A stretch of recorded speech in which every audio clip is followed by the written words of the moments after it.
Hello, this is Kurt van Wyk and I am making another video regarding Sennacherib, Hezekiah, Isaiah and Taharqa. This is video number 5. Just when I thought Egyptian evidence is finished, it's not. Behind me you see the elementary school of Samyuk University Elementary School. That's where I am. Who think that education in Adventism is boring? Well, it's not. As you can see over there behind me, beautiful monsters that they have of the past, that's all known to us as the dinosaur. That dinosaurs that were killed in the flood of Noah. And on this campus, they have many of them around on the playground. They have a big airplane here. They have a train over there. So the children on this campus is well accommodated. Is it popular, this school? Very much. The community stand in big lines in order to get their children into the school. High education, very popular in Seoul, South Korea, Samyuk University Elementary School.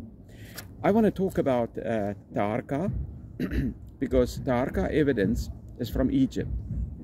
After Shabataka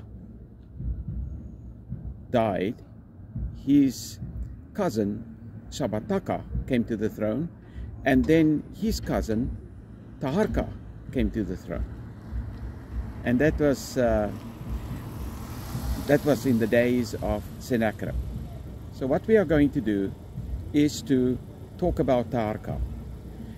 We have evidence that Taharqa was a big personality during the Sennacherib campaign. There were 2 campaigns. The first campaign was done in 701, and the second campaign was in 689 BC. Now, the second campaign from Sennacherib is not archived, and we come to that evidence in the next part that will be on the Akkadian evidence that was done. And there's a very good book out. I can't remember if it's 2011 or 2016, but we're coming to that. Very good book on all the inscriptions and annals of Sennacherib compiled in one volume.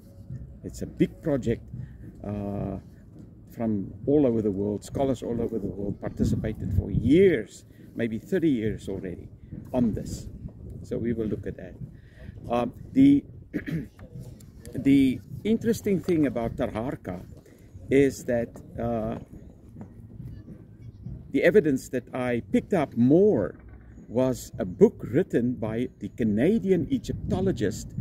You've heard his name, you've maybe met him at the Andrewsheim, visited maybe there, Donald B. Redford. Wow, it is an incredible book.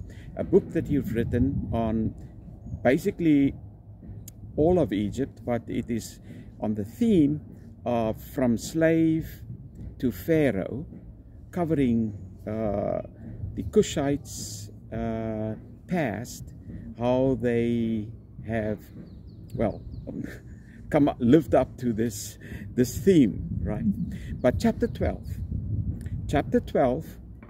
is dealing with Taharqa, and that chapter, he collected all the inscriptions he could find, all the scarabs that he knows of, and all of them were just compiled and put together in this chapter, and updated information as to giving the biography and life of Taharqa all the way through from prosperity to decadence.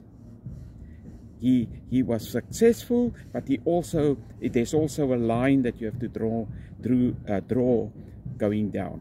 Now, some scholars argue, no, there's no line going down, it's all the way straight. And the Egyptologist, maybe Redford, may be also one of those who tried to do that. The Akkadian scholars, on the other hand, and we will look at the evidence later, has the opposite view. They see it as Taharqa power went down, and the Assyriology, the Assyrian kings, their power went up. So they became stronger.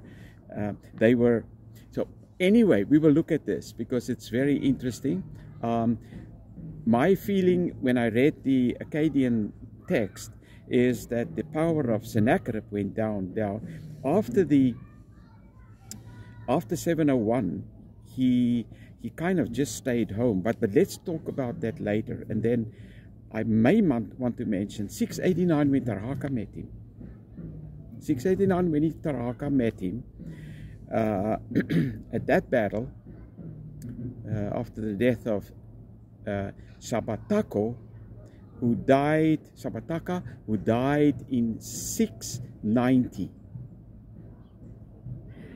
He asked him to go with him together to fight the king of forces of the north, which in my view is then Sennacherib. And then the evidence of chapter 12 of Donald Redford give us all the information we need if we want to see all the information we want to see regarding Taharqa's role in all this. And so we will look at it again, Taharqa's role, the information given by Redford. So I announced basically just in this video that any scholar who wants to talk about this issue, the great issue of Taharqa and Hezekiah and Sennacherib and any Adventist, need to look at chapter 12 of Redford. Now you should, as an Adventist, not totally just walk after the scholar and say, oh, the scholar said, so I will also say. No. You have to be a thinking scholar. Not all the data that he presented should be placed in that order. There is, for example, one inscription by a certain Mousa. I am still looking for that inscription, a stela, and that stela describes a battle. Now he placed that battle at the time of decadence, when the Assyrians came into Egypt later and after 681. He placed that stela there. But I have a feeling, if I'm analyzing it, that stela should go all the way back to 689 with Sennacherib. And the success that he had in this stela records that event of that day. I will look at it.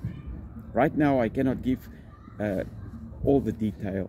We know of the, I think it's maybe the Tanis stela that Redford discussed in 1993. I already mentioned it. Excellent. Excellent, because there are two phrases inside that inscription that is repeated in 2 Kings 18 with the second invasion. Thank you. That's all for today. I will give you more evidence, more data after reading Mousa and get Mousa's the inscription. I can just mention that I have looked at the Tanis. Is it? Yeah, the Tanis. No, the Tanis inscription I didn't look at. I did look at Taharqa's, one of Taharqa's inscriptions. I have looked at that with the Amon prayer, and I spent the day in translating the Egyptian because I couldn't get the proper. Well, it is translated, but I had to see if the translation is in the Egyptian. So it took me almost 2 or 3 days with grammars and dictionaries to scribble out and see, oh, it is this sign, or is that sign, or is this word and that word. So I did that, and that is all done. So that is finished. but we hope to come to this issue again later. Thank you, and all of the best. Thank you.